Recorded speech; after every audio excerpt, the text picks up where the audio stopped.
எழுதி வச்சுக்கிட்டு ஒரு ஏரிக்கு தண்ணி போல விவசாயிகளுக்கு இந்த பணம் வரலை பரந்தூர் ஆரம்பிச்சோன்றதெல்லாம் வந்து ஒரு ஒரு ஒரு ஒரு அரை மணி நேரம் பேசிட்டு கடந்து போகிறார். சரி ரைட்டு ஓகே, அவரால் அரை மணி நேரம் தான் ஒதுக்க முடியுது. பட் இது போதுமா? முதலமைச்சரா வந்ததுக்கு அப்புறம் என்ன செய்வேன்றாரு, அது சாத்தியம் இல்லைன்னு இல்லை, நினைக்கிறீங்களா? முதல்ல வந்துங்க பயிற்சி தேவை. ஃபஸ்ட்டு ஒரு அரசியல் தலைவருக்கு தேவை என்பது மக்கள் பிரச்சனையை புரியணும், மக்களை சந்திக்கிறதுக்கு நேரம் ஒதுக்கணும், கட்சிக்காரருக்குள்ள நிறைய சிக்கல்கள் நிறைய பிரச்சனைகள் எழும், அதை சரி செய்யணும். தேர்தல் நேரம் வரும்போது வேட்பாளர் பிரச்சாரம் அந்த மாதிரி நிறைய ஸ்டேஜ் பை ஸ்டேஜாக இருக்குது.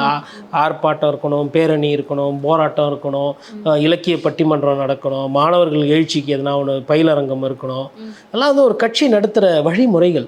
நம்ம என்ன பண்ணுறோன்னா மற்ற கட்சிகள் இதெல்லாம் பண்ணுறாங்க, ஆனால் இவங்க எதுவுமே பண்ணுறதில்ல. வெறும் விஜய் அவர்கள் வந்து பேசிட்டு போயிடுறாரு.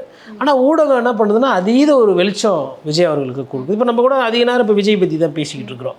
அப்போ மற்ற அரசியல் தலைவர்கள் வேலை செய்தாலும் செய்யலைனாலும் அதை பற்றி பேசாமல் விஜய் அவர்கள் இன்னொன்று மக்கள் பார்க்குறாங்க, நம்ம அதையும் கவனிக்கணும்.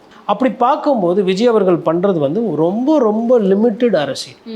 பார்ட் டைம் பாலிடிக்ஸ் பண்ணுறாருன்னு நம்ம விமர்சனம் பண்ணோம். ஒரு கட்சி தொடங்கினார், கூட்டம் போட்டார், போய் அட்ரஸ் பண்ணார்.